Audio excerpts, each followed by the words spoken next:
Hello అండి, మన జబితాస్ చాయిస్ వారు క్రిస్మస్ న్యూ ఇయర్ సంక్రాంతి సందర్భంగా ఈ నెల 12, 13 తారీఖుల్లో మెగా ఫెస్టివల్ ట్రేడ్ ఎగ్జిబిషన్ నిర్వహిస్తున్నారు. ఈ ఎగ్జిబిషన్లో పట్టు, బెనారస్, ఫ్యాన్సీ, కాటన్ చీరలు, అలాగే పార్టీ వేర్ లెహంగాస్, గాగ్రాస్, షరారాలు, normal wear, western wear, kurtis, dress materials తగ్గింపు ధరల్లో మనకి అందిస్తున్నారు. 1 గ్రామ్ గోల్డ్లో లేటెస్ట్ కలెక్షన్స్, బీడ్స్ కలెక్షన్లో లేటెస్ట్ డిజైన్స్ మనకి అతి తక్కువ ధరలకే అందిస్తున్నారండి. డిసెంబర్ 12న విజయవాడ లబ్బిపేటలో ఫార్చ్యూన్ మురళి పార్కులోను, డిసెంబర్ 13న గుంటూరు హోటల్ గ్రాండ్ నాగార్జునలో ఈ ట్రేడ్ ఎగ్జిబిషన్ సేల్ను నిర్వహిస్తున్నారు. ఈ లొకేషన్స్ నేను డిస్క్రిప్షన్లో షేర్ చేస్తున్నాను. జబితాస్ చాయిస్ వారికి చుండూరి సిస్టర్స్ పేరుతో యూట్యూబ్ ఛానల్ కూడా ఉంది, వెబ్సైట్ కూడా ఉందండి.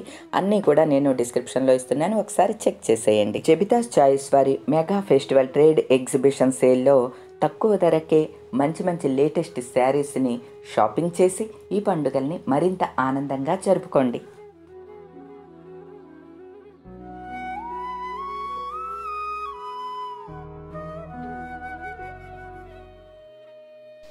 ఈరోజు మన కొత్త ఇంట్లో మార్గశిర లక్ష్మీ పూజ, మహాలక్ష్మి పూజ ఈరోజు చేసుకుంటున్నానండి. అంటే మార్గశిర మాసం లక్ష్మీ వారం నాడు, అంటే గురువారం నాడు అమ్మవారికి పూజ చేసుకుంటాము. మనం శ్రావణ మాసంలో ఎలా శుక్రవారం నాడు అమ్మవారికి పూజ చేసుకుంటామో, మార్గశిర మాసంలో లక్ష్మీవారం అంటే గురువారం నాడు పూజ చేసుకుంటాము. మా ప్రాంతంలో గురువారాన్ని లక్ష్మీవారం అని అంటామండి. మొన్న కామెంట్స్లో కూడా గురువారం కాదు, మేము శుక్రవారం నాడు లక్ష్మీవారం అంటాము అని చాలామంది పెట్టారు. మా సైడ్ అయితే గురువారాన్ని లక్ష్మీవారం అంటాం అన్నమాట అండి. మార్గశిర మాసంలో గురువారం నాడు మహాలక్ష్మి పూజ చేసుకుంటాము. పైగా ఈరోజు పౌర్ణమి కూడా కలిసి వచ్చిందండి. అంటే చాలా విశేషమైన రోజు అన్నమాట.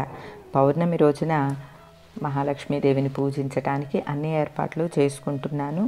నిన్ననే అన్నీ కావాల్సినవి అన్నీ తెచ్చుకున్నానండి. మార్గశిర లక్ష్మీ పూజకి ఆవు పేడతో అలికి అమ్మవారి పాదాలను వేస్తారండి. అంటే మనం అంతా ఇప్పుడు టైల్స్ అవి వేయించుకుంటున్నాం కదండి. ఆవు పేడ మనకి ఎప్పుడు పడితే అప్పుడు దొరుకుద్ది, ఎందుకంటే రోజు మనకి ఆవులు వస్తాయి కాబట్టి ఆవు పేడకి నాకు ఇబ్బంది లేదు. కానీ అది ఎక్కడ వేయాలి అని అంటే గుమ్మానికి అటు ఇటు వేస్తారనమాట అండి. అందుకని మొదటిసారిగా ఈరోజు గుమ్మానికి అటు ఇటు, అలానే మన గుమ్మం దిగువన అరుగులు కూడా ఉంటాయి, మెట్టు ఉంటుంది కదా, ఆ మెట్టు మీద రెండిటి మీద కూడా ఆవు పేడతోటి అలికి, నా దగ్గర ఈ పాదాల అచ్చు ఉంటుందండి. ఈ అచ్చులు ఎక్కడ దొరుకుతున్నాయి అని కూడా మొన్న ఎవరో పెట్టారు కామెంట్స్లో. శంఖం, చక్రం, నామం, శ్రీచక్రం, పద్మం, పాదాలు ఇలా రకరకాలు దొరుకుతూ ఉంటాయండి.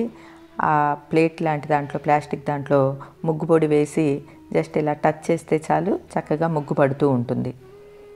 మన కొత్త ఇంట్లో కూడా దిగువన ఒక అరుగులాగా చిన్న మెట్టులాగా ఉంచుకున్నానండి, మొత్తం టైల్స్ కాకుండా, అంటే ముగ్గు వేసుకోవటానికి వీలుగా అనమాట. ఇక్కడ ఒక ప్లెయిన్ కలర్ ఏదైనా వేయిద్దామని అనుకుంటున్నాను టైల్స్లో, లేదు అంటే సిమెంట్ చేయించటమో ఏదో చేస్తాను. ఎందుకంటే ముగ్గు వేసుకోవటానికి మాత్రం కంపల్సరీ నాకు ఎక్కడన్నా ఒక ప్లేస్ కావాలి అని అనుకుంటున్నానండి. అంటే ఏనుగులు కట్టించాను కదా, ఆ ఏనుగులు రెండిటి మధ్యలో అన్నమాట అండి ఆ మెట్టు ఉన్నది. అటు ఇటు అమ్మవారి పాదాల్లాగా ఈ పాదాలను వేసుకున్నాను. పసుపు కుంకుమతో అలంకరించాను, అలానే పుష్పాలతో కూడా అలంకరించాను. పూల రేకులతోటి అందంగా చుట్టూ ఒక డిజైన్ లాగా వేశాను అన్నమాట అండి. ఎందుకంటే మార్గశిర లక్ష్మీవార పూజకి ముఖ్యంగా అమ్మవారిని ఆహ్వానిస్తూ అమ్మవారి పాదాలను వేస్తారన్నమాట. అది ఎందుకు అని అంటే, దీనికి సంబంధించి క్రిందటి వారం కూడా కథ చెప్పాను నేను. మార్గశిర లక్ష్మీవారం నాడు మహాలక్ష్మీదేవి భూలోక సంచారానికి వస్తారటండి. ఎవరి ఇంట్లో అయితే గోమయంతో అలికి ముగ్గు పెట్టి ఉంటారో వాళ్ళ గుమ్మంలోకి వచ్చి లక్ష్మీదేవి నిలబడి తలుపు తడుతుందటండి. అలానే మనం కూడా ఈరోజు ఆవు పేడతో అలికి అమ్మవారి పాదాలను ముద్రలుగా వేశాను అనమాట అండి. అలానే ఎప్పుడు ఉండే మన మహాలక్ష్మి ముగ్గు ఉంటుంది కదండి, లక్ష్మీ ముగ్గు కూడా వేసుకున్నాను. అందులో కూడా పసుపు, కుంకుమ, పువ్వులు, పూల రేకులు జల్లానండి. ఇప్పుడు మన పాత ఇంటి దగ్గర వేయటానికి వీలుగా లేదండి. అక్కడ రోడ్డు వేస్తున్నారు కదా, అంతా బద్దలు కొట్టేసింది, మన మెట్లు అన్నీ కూడా తీసేశారు, కాలువ వర్క్ అయ్యింది, ఇక రోడ్డు పని అయితే అవ్వలేదండి. అందువల్ల ఈ వారం కొత్త ఇంటి దగ్గరే అన్నీ ఏర్పాటు చేసుకుంటున్నాను. పూజ కూడా ఇక్కడే చేసుకుంటున్నాను. మన పూజా మందిరం ఇంతకుముందే మీరు చూశారు కదండి. కొత్త ఇంట్లో పూజా మందిరం చాలాసార్లు పూజ చేశాను కాబట్టి మీకు అందరికీ ఐడియా ఉంటుంది. అక్కడే చేస్తున్నానండి. అలానే ఈరోజు మన కొత్త ఇంట్లో మార్గశిర మాసం లక్ష్మీ పూజ చేసుకోవటానికి మరొక కారణం కూడా ఉన్నదండి. ఈ రోజునే మనకి కరెంటు మీటర్లకి సప్లై ఇచ్చారండి. అంటే కరెంటు బోర్డు నుంచి మనకి మీటర్లు వచ్చినాయి అనమాట. అది పైన పోల్స్కి ఇస్తారు కదా, కనెక్ట్ చేస్తారు. అంటే ముందు మనం అంతా కరెంటు లైట్లు అన్నీ రెడీగా పెట్టుకుంటే కరెంటు బోర్డు నుంచి వచ్చి మనకి కరెంట్ ఆఫీస్ నుంచి వచ్చి కనెక్షన్ ఇస్తారు కదా, అది ఈ రోజున ఇస్తున్నారండి. జస్ట్ మన ఇంటికి ఆపోజిట్టే పోల్ ఉంటుందండి. ఆ పోల్ నుంచి కనెక్షన్లు కలుపుతారు. అంటే వైరింగ్ కూడా మనం లాగేసుకుని అక్కడ రెడీగా ఉంచితే కరెంట్ బోర్డు వాళ్ళు వచ్చి అక్కడ పోల్ మీద మాత్రం వాళ్ళే జాయింట్ చేయాలన్నమాట అండి. ముందు మనం అప్లికేషన్ అవన్నీ పెట్టుకుంటాం కదా, అప్పుడు వాళ్ళు వచ్చి ముందు ఒకసారి వచ్చి వెరిఫికేషన్ చేసుకుంటారు. చేశారు. అలానే తర్వాత మనకి ఇట్లా పోల్ మీద కరెంట్ ఇచ్చారండి. ఈ రోజున గొప్ప వెలుగులో అమ్మవారిని మనం ఆహ్వానిస్తామన్నమాట అండి. అంటే లైటింగ్ అంతా కూడా ముందే పెట్టేసాంలేండి. నిన్న వీడియోలో కూడా చూపించాను కదా, ఫాల్ సీలింగ్ లైట్లు అవన్నీ కూడా పెట్టాము అని చెప్పి. ఇప్పుడు లైట్లన్నీ కూడా చక్కగా వెలుగుతూ ఉన్నాయి. అయితే ఇప్పటి వరకు నేను ఆన్ చేయలేదండి. మీరు చూస్తున్న ఈ లైటింగ్ ఏంటంటే, మాకు ఎదురుగుండా ఇంకో బిల్డింగ్ ఉన్నది కదండి, ఆ బిల్డింగ్ నుంచి పవర్ తీసుకుని ఇక్కడ ప్రస్తుతం వాడకానికి అంటే పనులు అవి చేసేటప్పుడు వాడుతూ ఉన్నాం అనమాట. ఒక ట్యూబ్ లైటు 2 ట్యూబ్ లైట్లు అట్లాంటివి పెట్టుకుని యూజ్ చేస్తూ ఉన్నాము. అలానే మన పూజా మందిరంలో కూడా లైటింగ్ వైర్లతోటి లాగుతూ ఉంటాను కదండి, రింగ్ లైటు అవన్నీ పెడుతూ ఉంటాను. ఇక ఈ రోజుతో ఆ ఇబ్బందులు ఏమీ లేవండి. చక్కగా మనకి కరెంటు వచ్చేసింది. దీపాలన్నీ వెలిగించి అమ్మవారి పాదముద్రలను వేసుకుని ముగ్గుగా వేసుకుని మహాలక్ష్మీదేవిని మన ఇంట్లోకి ఈరోజు ఆహ్వానించాను అనమాట అండి. బయట అమ్మవారి పాదముద్రలు వేసుకున్నట్లే పూజా మందిరంలో కూడా వేస్తూ ఉన్నానండి. పూజా మందిరంలో అమ్మవారి పాదముద్రలను వేసుకుని ఇక్కడ కామాక్షి దీపం, పెద్ద దీపం తీసుకున్నానండి. మొన్న కూడా మన పూజలో పాత ఇంట్లో పూజలోనే చూపించాను మీకు. కామాక్షి దీపాన్ని ఈరోజు వెలిగించదలుచుకున్నానండి ఇక్కడ. అందుకని అమ్మవారి పాదముద్రలను ముందుగా వేసుకుంటున్నాను. ఇది పూజా మందిరంలో చేసుకుంటున్నానండి. ఈ పాదముద్రల ప్లేట్లు మీకు ఎక్కడ దొరికినా తీసుకోండి. ముగ్గు వేసేవి ఈజీగా ఉంటాయి. ఇలా ప్లాస్టిక్ వాటితోటి ఉంటాయి. అలానే జల్లెడలాగా ఉండి పెద్ద చక్రాలు ఉంటాయి చూడండి, వాటిల్లో కూడా దొరికేస్తూ ఉంటాయి. మనం వరిపిండి కానీ ముగ్గు కానీ ఏది వేసినా సరే చక్కగా ముగ్గులాగా పడిపోతుందన్నమాట. ఈ పెద్ద కాస్ట్ కూడా ఏమీ ఉండవు. 10 రూపాయలు 20 రూపాయలు అట్లా ఉంటాయి అన్నమాట. నేను ఇప్పుడు వేసాను చూడండి ప్లాస్టిక్ది, అదైతే 10 రూపాయలు. అందులో బోలెడన్ని డిజైన్స్ ఉంటాయండి. శంఖ చక్రాలు ఉంటాయి, పాదాలు ఉంటాయి, ఇట్లా రకరకాలు ఉంటాయి. మనకి ఏది కావాలంటే అది తీసుకోవచ్చు. అలానే జల్లెడ లాంటిది ఉంటాయి చూడండి, అవి కూడా ఉన్నాయి నా దగ్గర, మన పాత ఇంట్లో ఉన్నాయి. అవి అయితే ఒక 20 రూపాయలు అట్లా ఉంటాయి సైజుని బట్టి. ఇలా అమ్మవారి పాదముద్రలను వేసుకుని మాల కూడా కట్టి ఉంచానండి. పువ్వులు చాలా తెచ్చుకున్నానని చెప్పాను కదండి. పూలమాలలు కట్టి కొత్త ఇంట్లో ఈ దీపాలు అన్నీ వెలిగిన రోజున మహాలక్ష్మీదేవిని, వెంకన్న స్వామిని అందరికీ మాలలు వేసి అలంకరించాలని అనుకుంటున్నాను. కామాక్షి దీపానికి కూడా చక్కటి మాల కట్టానండి. అంటే నేను కట్టిన మాల ఇందాక గమనించి ఉంటారు, కాలమాల అంటారు కదా. మామూలుగా ఇదివరకు పూర్వం పెద్దవాళ్ళు అయితే మనం తల్లో పెట్టుకోవటానికి కాలి వేలికి వేసి కట్టేవాళ్ళు. మనం దేవుడికి వేసేటప్పుడు దేనికన్నా ఒక హుక్ లాగా దేనికన్నా తగిలించి కడతామన్నమాట అండి. ఈ మాల కూడా చాలా ఈజీ అండి. మరోసారి ఎప్పుడన్నా క్లియర్గా చూపిస్తాను. మహాలక్ష్మీదేవికి చక్కగా మాలని అలంకరించాను, కామాక్షిదేవికి.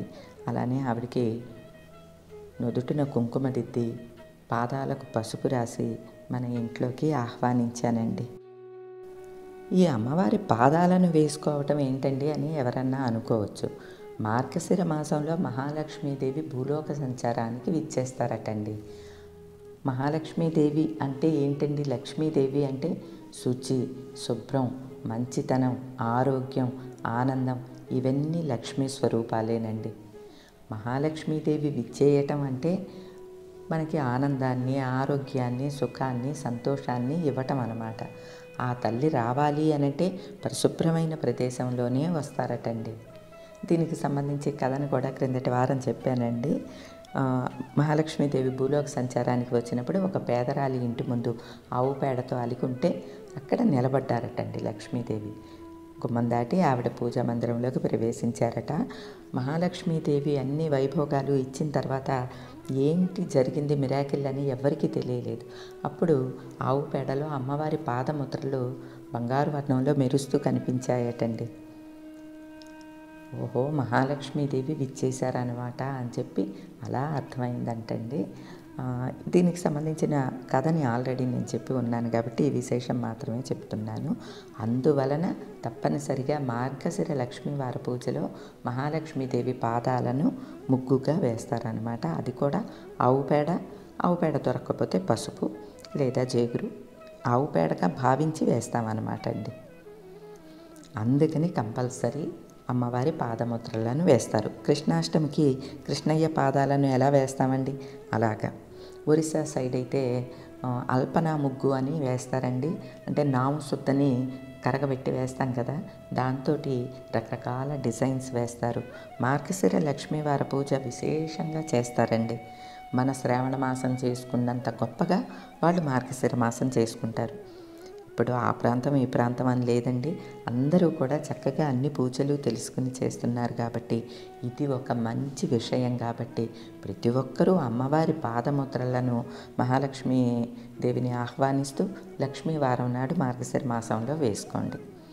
ఈ నెలంతా కూడా వేస్తారండి. ఈ నెలంతా కూడా అమ్మవారిని పూజిస్తారు.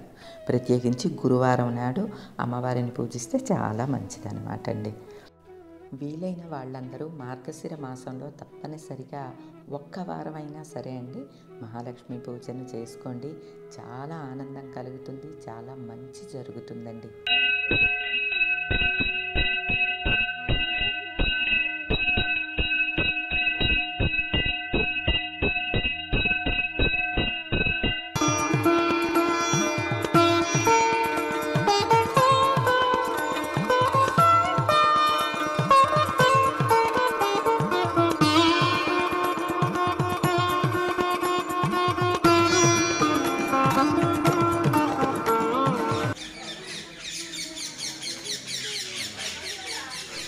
ఇక సాయంత్రం లక్ష్మీవార పూజని కొత్త ఇంట్లో మొట్టమొదటిసారిగా దీపాలన్నిటిని లైట్లన్నిటిని వేసి మా వారు నేను కలిపి పూజ చేసుకోవాలని అనుకుంటున్నామండి. ఈరోజుకి ఇదేనండి. మరో మంచి వీడియోతో మళ్ళీ కలుస్తా. అప్పటి వరకు ఉంటానండి.